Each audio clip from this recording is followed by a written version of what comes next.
Hey everyone! Welcome to the next installment of Finding the Middle Path, Be Drama Free through DBT. Here we talk about coping skills, teenagers, and using coping skills while working with teenagers. I'm Lucinda and I'm going to be your guide in this journey. Let's get going, shall we? Last time, we talked about the concept of mindfulness and the three mind states of emotional mind, reasonable mind, and wise mind. Today's session is going to introduce some easy steps to getting yourself into wise mind by telling you what to do and how to do it. If you haven't catching on, the names of the skills are the what and the how skills. There are three what skills: observe, describe, and participate. Now each of these three skills can only be practiced one at a time, and they will often build on one another. There are also three how skills: non-judgmentally, one mindfully, and effectively. In the adolescent manual, these are changed to don't judge, stay focused, and do what works. Unlike the what skills, these can and should all be practiced at the same time. Let's delve deeper into these skills now, shall we? The first what skill is observe. Observe is wordless watching, watching thoughts and feelings come and go, and having a Teflon mind, or letting experiences come and slip right out, much like a Teflon pan.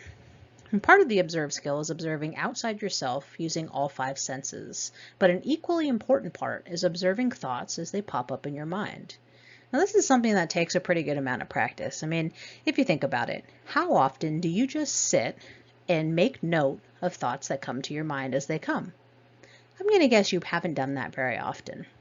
If you want to try this yourself, give yourself about 2 minutes. You can set a timer, and every time a thought pops up, make a mark on a piece of paper. By the end of the 2 minutes, you should have a piece of paper with a lot or a little bit of marks, depending on how busy your brain is. For the teenagers, I don't make them sit for 2 minutes. That's a long time to sit in silence. I try and have them do it for about 30 seconds, and then at the end, I ask them to share how many thoughts they had. Usually it's between like 5 and 10 thoughts in 30 seconds. One time there was someone that had like 15 thoughts in 30 seconds. The mind of a teenager is a busy place to be.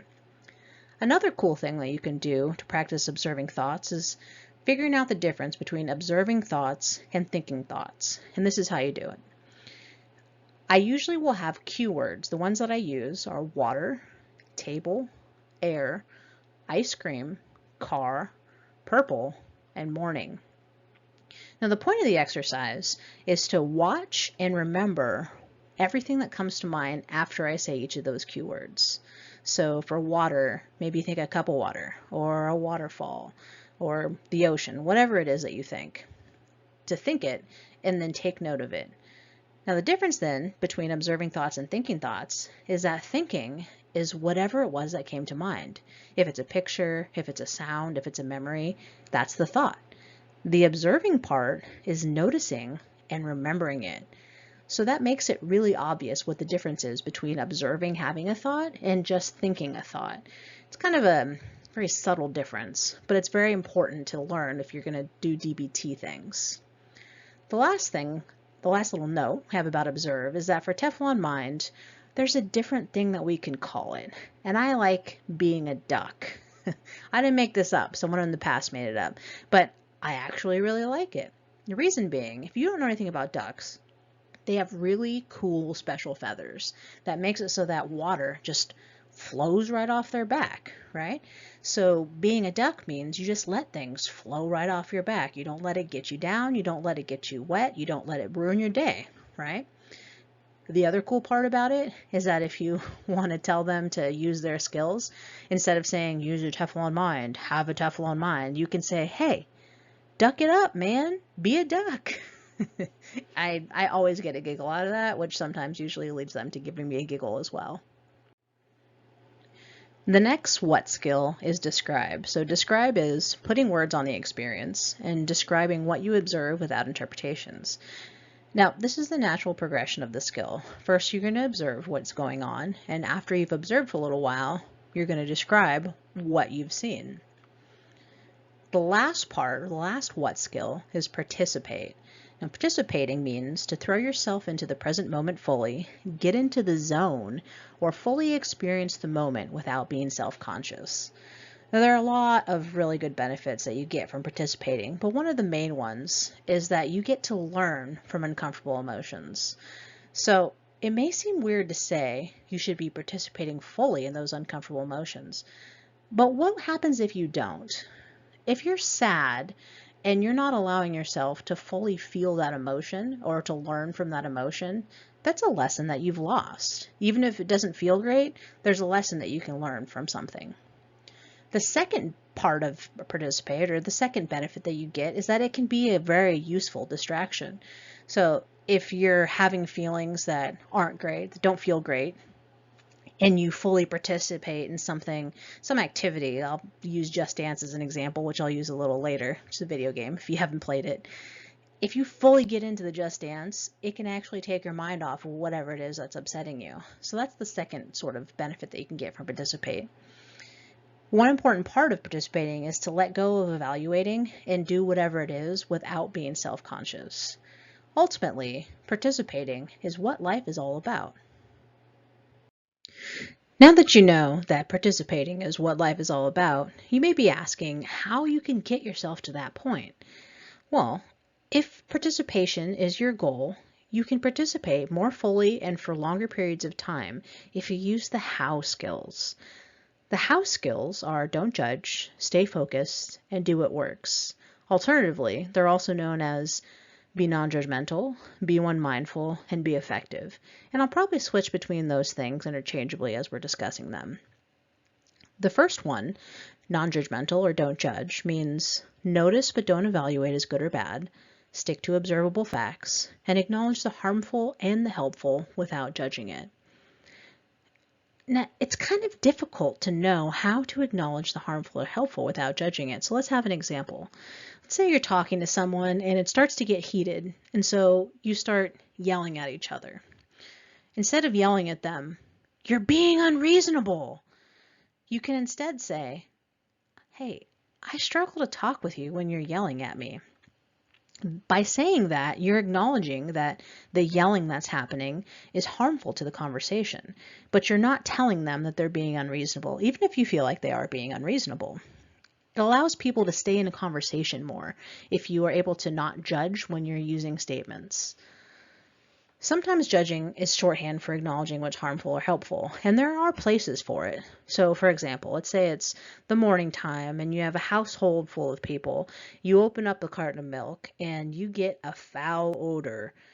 You don't have to say to everyone that you meet, "Hey, I observe this milk smells bad, and when I look inside the carton, it is chunky. It is probably a good idea not to have this milk."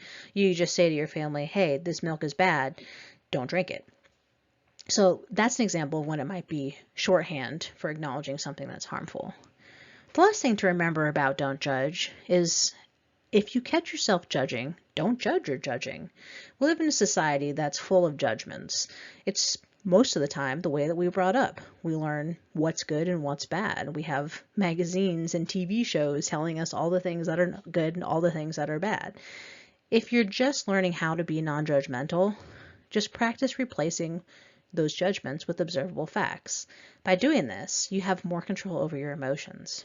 So, as an example, I really like Star Wars.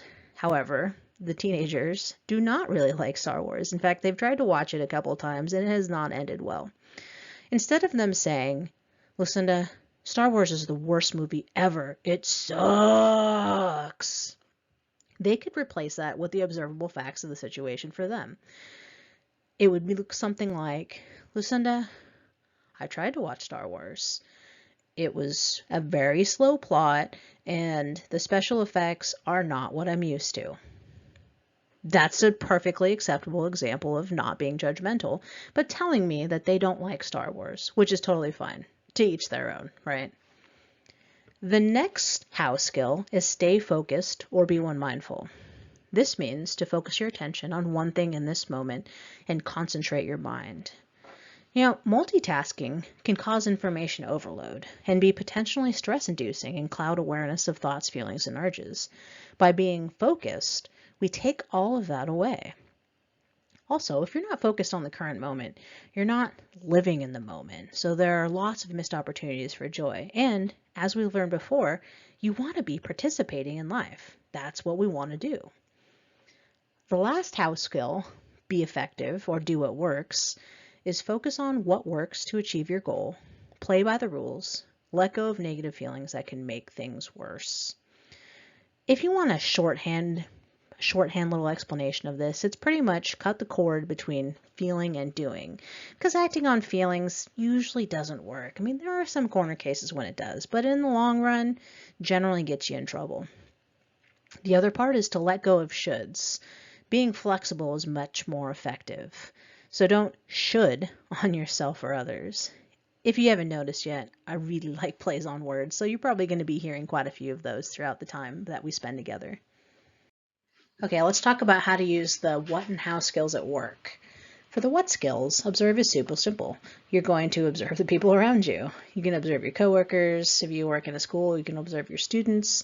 If you work at an inpatient treatment center like me, you're observing the patients all the time. So take a minute to observe and really notice the things that are going on around you. One, it's very helpful for de-escalation and prevention, and two, it keeps everyone in the situation very safe. You also want to observe your own vulnerabilities so that you can cope with them beforehand, so that when things start to go downhill, you're able to rebound a lot quicker. For describe, I mean, a lot of it is a documentation. So visions, we're all about documenting. We're documenting every hour of every day for every patient. But outside of that, using describe with non-judgmental descriptions can show care and attention to the other people around you. So as an example, let's say that you notice a student or a patient that is usually pretty social and they're sitting off by themselves and not really talking. And that's all that you see. You can go up to them and you can say, hey, I noticed that you've been by yourself a lot today. Is everything okay? And that shows them that someone is paying attention. Someone sees what's happening, and you don't have to say you look really sad or you seem upset. You just have to say what it is that you see to help them feel cared for. Participate is the final one, and I think it's actually the most important one, because teenagers need adult role models of all varieties. They need the goofy ones, the strict ones, the very loud ones, the very quiet ones, the shy ones, the outgoing ones. They need all of them, because each one of the teenagers have different things within them, and they need to see what they can grow up to be, And having adult role models is really the only way to do that. If you are totally, completely, unabashedly being yourself, you give others the courage to do the same thing. I think about this a lot when I'm skipping down the hallway or making up ridiculous morning songs to wake teenagers up to. I mean, they call me weird, they call me goofy, they call me silly, and I take all of it as compliments, and I still keep doing the same thing. And I hope that that also gives them the courage to be able to do those things if that's what they want to do. Most of the time, they don't, but maybe in the future, that's something that they will do. The other part of participate that's important is to remember to live in today. People are going to make mistakes, and though it's something that you can talk about so that maybe you can avoid those things in the future, today's a new day. I'm not going to live by having these negative feelings or being upset with someone for something that they did yesterday, because today's a new day to make a new decision. And that's what I always tell them. Today is a new day to make a new decision and find a new path for yourself. The house skills, don't judge, is pretty simple. If you judge, you instantly lose your audience.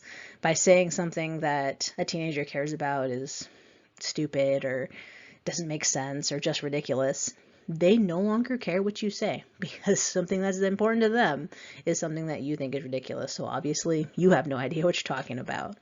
The other thing is that being judgmental loses trust with the people. If they are vulnerable with you and they share something with you that took a lot of courage for them to say, and you make a judgment about it, they're not going to trust you with that stuff anymore. So those are two ways on how to be non-judgmental and how it benefits you at work.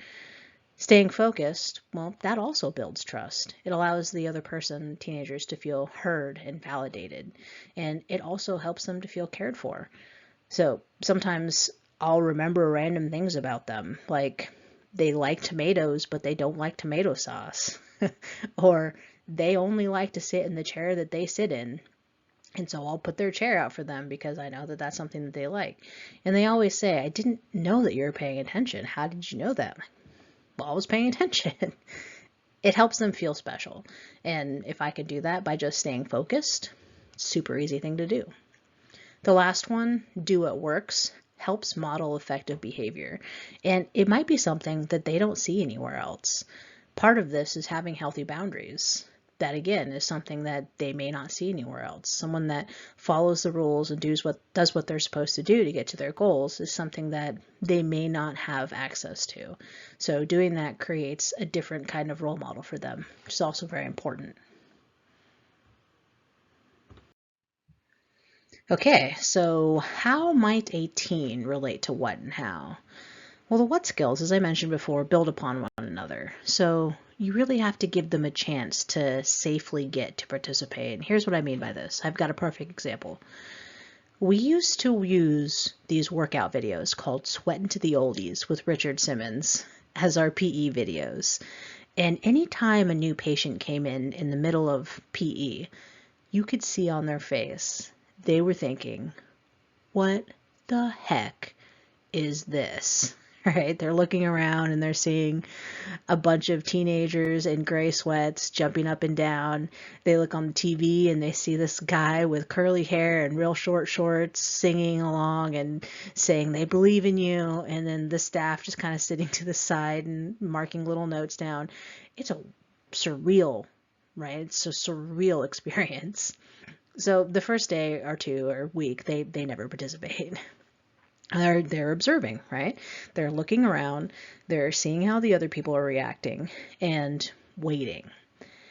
After a week or two, they finally will start getting into it, right? So while they're doing it, they're having mental dialogue. They're describing, okay, now I say this, and now I move this way, and then I kick my hand, and then I jump, and then I twist, and I turn, and I do the hokey pokey and turn all about, right? They're describing in their head everything they're supposed to do because they're not used to it, right? They're getting used to it. After a couple of months, they get into it for Richard Simmons, right? They sing all the words. They know all these words to these oldies songs that, I mean, I don't even know all the words to. They know all the dance moves. They can do it without Richard. They can turn around and do it to everyone else while not even looking at the TV. Like, they're totally into it.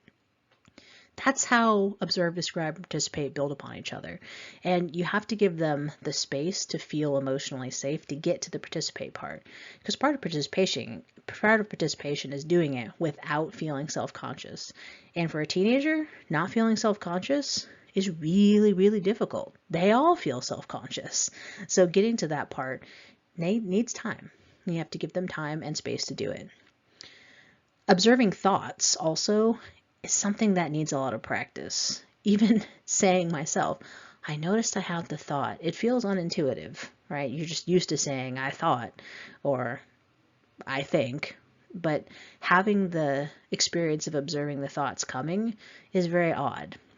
It's something that needs a lot of practice. Now, the how skills, they will all be met with resistance initially. So if you think about it, teenagers are made to judge. I mean, that's kind of their job. They're figuring out who they are as people, what they like, what they don't like, what's different from them, from their parents or their family. So they're not going to want to say things non-judgmentally. It goes against everything, every core of their being, right? They also have little puppy minds that wander around, so being focused is also not intuitive. Additionally, they probably also have a phone. If you're talking to a teenager, they are probably looking at their phone at the same time as talking to you. And asking them to give that up and pay all of their attention to one thing, them's fighting words, right? So you have to kind of give them a moment to get used to that idea.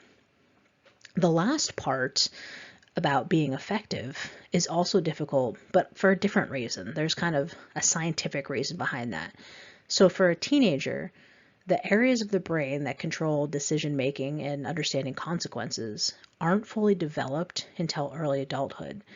So it's not just that they're making these decisions willy-nilly, they literally have not yet developed those parts of their brain yet. So they're less able to gauge consequences and do what works to achieve a long-term goal. That's not going to be the first thing in their head. That one's going to take a ton of practice for them to be able to get there. The last part is, remember I told you that the shorthand explanation for being effective is cutting the cord between feeling and doing? Emotional mind is strong with these ones. Emotional mind is where a teen is at. So getting out of that is going to take a lot of practice as well.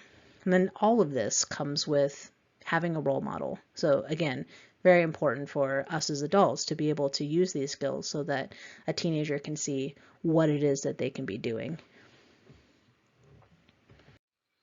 Okay, that's all I've got for you today. Thank you so much for listening, for taking 20 minutes out of your day to spend with me. As a reminder, all the information that I shared with you today was taken from the DBT Skills Manual for Adolescents by Jill Rathis and Alec Miller, except for the teen brain information that I got from basically just Googling teen brain development prefrontal cortex. So if you want to look that stuff up, there's lots of good articles about how a teen brain develops and what it's capable of and what takes a little bit longer. If you have any questions, feel free to reach out on any of the platforms that you're listening to this for. Thanks again for coming by. I'll see you next time when we find the middle path and be drama-free through DBT.